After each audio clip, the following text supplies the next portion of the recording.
Hola cocinillas, bienvenidos a la cocina de Lila, tu canal de cocina fácil donde la protagonista es la receta. Hoy te voy a enseñar a preparar una ensalada mixta como esta, muy fresquita y saludable con la que podrás completar comidas y cenas. Para comenzar a elaborar tu ensalada mixta, pon los huevos a cocer durante 12 minutos. Transcurrido este tiempo, déjalos enfriar. Después pélalos y córtalos en cuartos.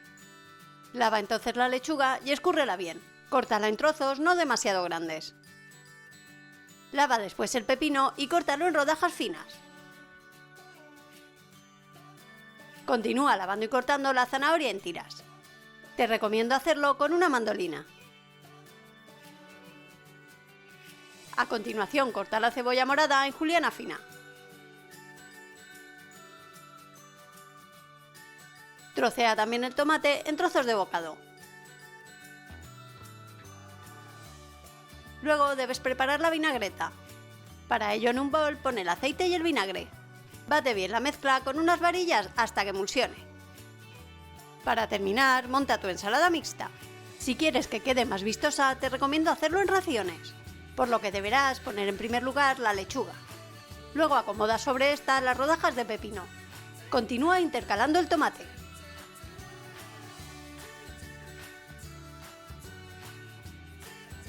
Pon después la zanahoria rallada.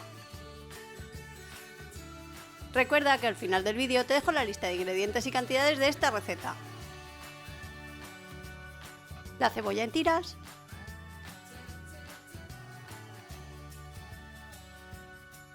Un poco de maíz cocido. Algunas aceitunas negras.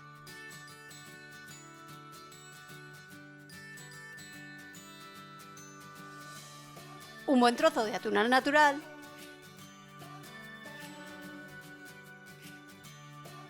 Y huevo duro del que cortaste antes.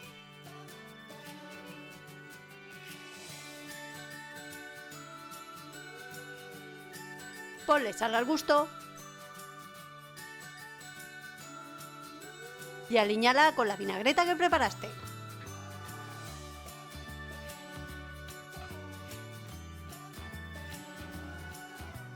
Finalmente, añádele pimienta molida. Ahora dime en los comentarios qué ingredientes añadirías tú a esta ensalada mixta. Recuerda que tienes esta y muchas más recetas disponibles en mi sitio web lacocinadelila.com. Si esta receta te ha gustado, compártela en tus redes sociales y no olvides suscribirte a mi canal si aún no lo has hecho y activar la campanita para que te avise cuando suba una nueva receta. Ahora toma nota de los ingredientes y cantidades que he utilizado para hacer esta ensalada mixta. ¡Hasta la próxima!